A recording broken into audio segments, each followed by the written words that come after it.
record button and then we'll get this thing going. Okay. So for today's meeting, the actual purpose for today's meeting is to discuss agent, how to deploy it, the caveats, what to look for, as well as whether it's going to meet the needs of your company. I'm going to go into a little bit of the history of the actual software, as well as what operating systems we support with it, and the caveats that go along with that as well. Agent is our local attached devices, preferably USB. If they are using a older style printer cable, it does have to be IEEE 1294 rated, which basically means bidirectional. It'll actually have that stamped on the actual cable. If it doesn't, then it's not a supported cable. USB, of course, would be supported as long as the operating system and the device is supported with that. We have two different versions of our local agent. We have agent version 3, which of course is the previous version, then agent version 4. Both of them are compatible with Windows XP, Vista, and Windows 7. Only agent version 4 is compatible with Windows version 8, 8.1, or Windows 10. However, the amount of devices being supported has changed drastically, and I'll go into that here in just one moment.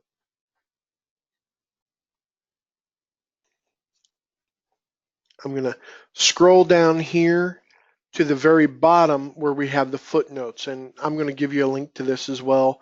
You see where it says partial and it has footnote 8 next to it. If we scroll down here, Ricoh and Kyocera devices are currently supported due to the use of their proprietary protocols. They have worked with our development team in order to give us the access directly to their devices, because Microsoft, in their infinite wisdom, drastically changed the Windows printing system with Windows version 8.0 and above.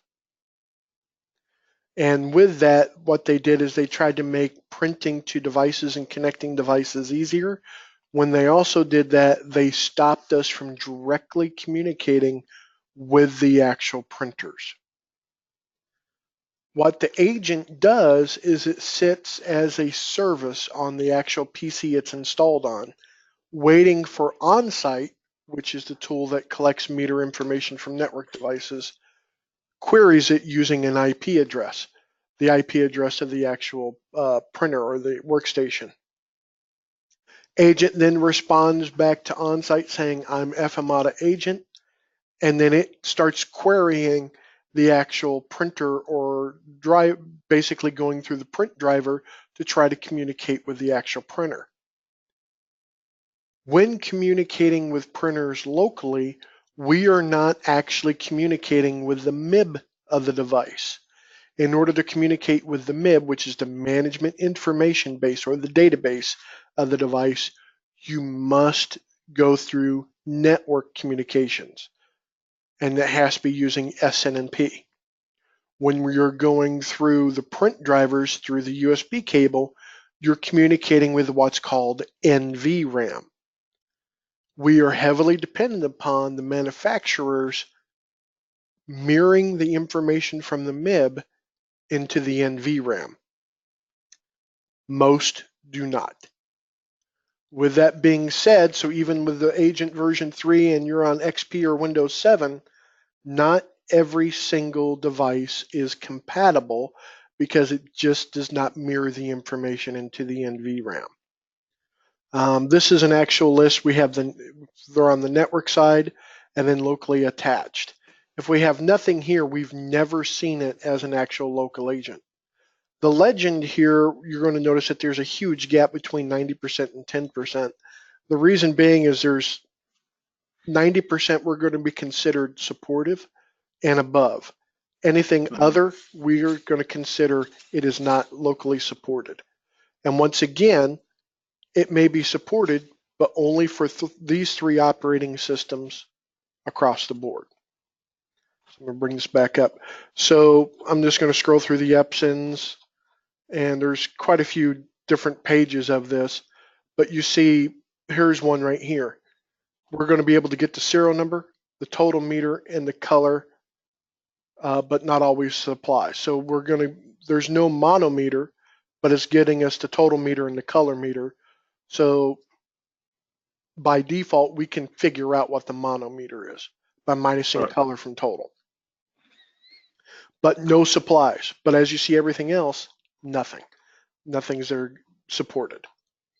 So let me pull up one more thing here.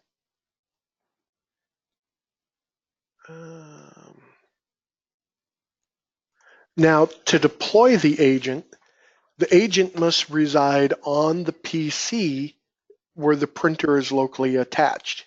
Well, if you have a location that has hundreds of locally attached printers, it's very difficult to install the software one-off. So we do have what's called an MSI file, which is a Microsoft installer, that can be used through group policy and Active Directory.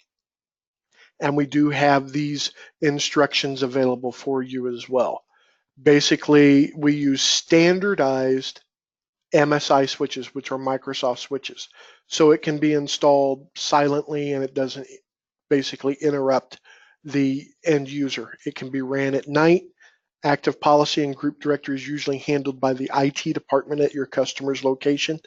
95%, or let me rephrase that, 99.5% sure they're not going to allow your team to work within their Active Directory. You give them the MSI files and they will actually do the distribution. Right. So once it gets disseminated out, then it's going to be able to sit there and wait and listen for on-site. Now, there are a couple of caveats here. I'm going to pull up Windows Services.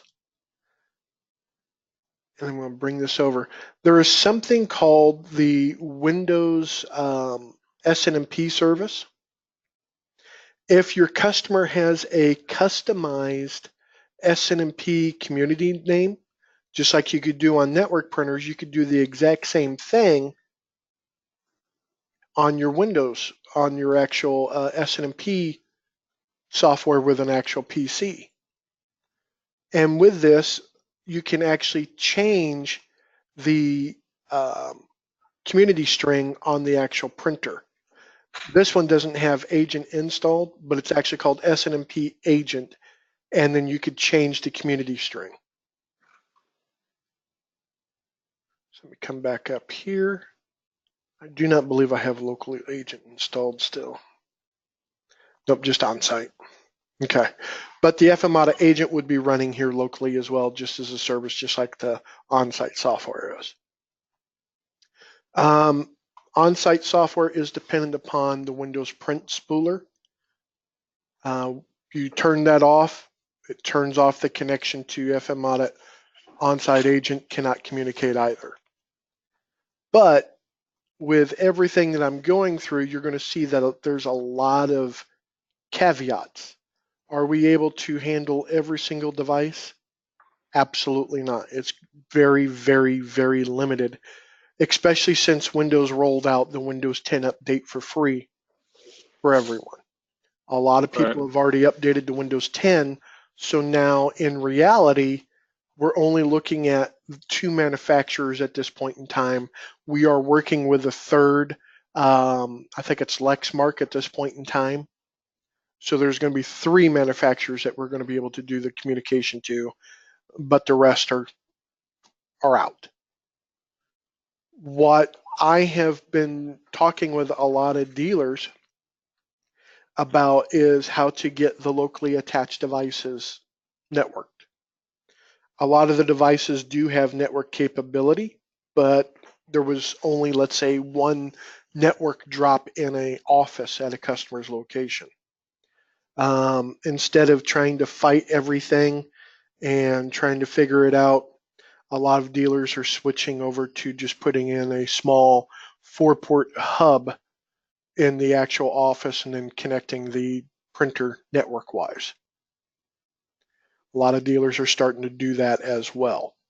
Also, for the ones that cannot, some dealers are looking at what they have been doing at that customer's location on average, and then charging a flat amount per printer instead of because of the inability to monitor them. FM Audit, the reason why there are some other softwares out there besides FM Audit, one of them, they use the print spooler. They actually count the pages going through the print spooler. But you and I both know the huge issue with that is you get zero information from the device itself. You're getting basically a print count from that point forward. And of course, if someone sends something to the print spooler of, let's say, 40 pages, and then let's say it jams on page 1 and they clear the print spooler, well, it's already counted those 40 pages and erroneously, and you're overcharging your customer now. Would that be, I see the charge you have there, that deployer, that software, or? Deployer itself has been defunct. We actually removed that. Deployer was the actual software that we were trying to create to disseminate to agent. But the problem is there's way too many different operating systems and security systems. So we've actually defunct Deployer. Okay. So that has been removed. A lot of places have, like I said, about Active Directory and group policy, and I would actually be able to push out the software for you. We were trying to find an easier way, but the best way is still with the IT, because in order for Deployer to have worked, we needed to have domain admin access, and they're not going to give us that either. So, all right. So that was a short-lived project. Windows 4 does work, like I said, with other operating systems as well, 2016, 2012, 2008, R2, 2003, where when Agent 3 does stop with Windows 8, as well as 2012 and 2016. These are, of course, server versions. So if you have print servers for a locally attached device, if the older 2008 or 2008, it'll work. 2012 or newer, it won't. So for you guys, the only way forward really is to get every manufacturer on board. Correct, and that is a slow process because they have to give us proprietary information to hook into that, and a lot of them don't want that. They just don't want it. So Rico and Curacao were the first two to jump on board, and Lexmark is doing it now. Now, I do not know the ETA on that, but yeah, it's definitely going to be a long road to hoe in this case, but we're also looking at bringing the print spooler technology over. It's only in discussion now. It's not in development at this time. It's just in discussion. It may not even happen because we do pride ourselves in auditing a device and not assuming values. Mm-hmm. So that is one of the largest caveats that I can always say right there, is because the minute we start assuming, that's when we stop becoming an audit. We're more of a different type of tool altogether. Agent, like I said, with the device-wise, it's limited because of whether or not the device itself can support it. And honestly, we're probably looking at 30% support the actual device can handle it, unless, of course, the manufacturers give us proprietary information. But otherwise, even with the older agent of version 3, the device had to keep that information in the NVRAM, which of course are going to be higher end devices anyway. Right. So as far as deploying it, the best way obviously would be through an Active Directory and have IT take care of it and have them deploy it on all computers. Let's say that's not possible. Then you run through an MIS installer, and you have to one by one computer, correct? And basically, it takes about 3 or 4 minutes. It's about equal to installing an on-site. you basically just click next. You just go through next, next, next, next, next, and then it's pretty much done. Some software security suites will require us to do a reboot in order for us to hook into the actual driver. That is also one of the things. We also, like I said, we require bidirectional communication. So like I was talking about with the IEEE 1284 printer cable, it has to be that, or a USB. USB is automatically bidirectional communication. So, but yes, we definitely have the information on how to deploy the actual agent using Active Directory and group policies. Now, of course, this is a guide because some customers do things a little bit different, but this is a basic guide and they can work from there. They're IT guys, they should know how to push out an MSI file. Yeah.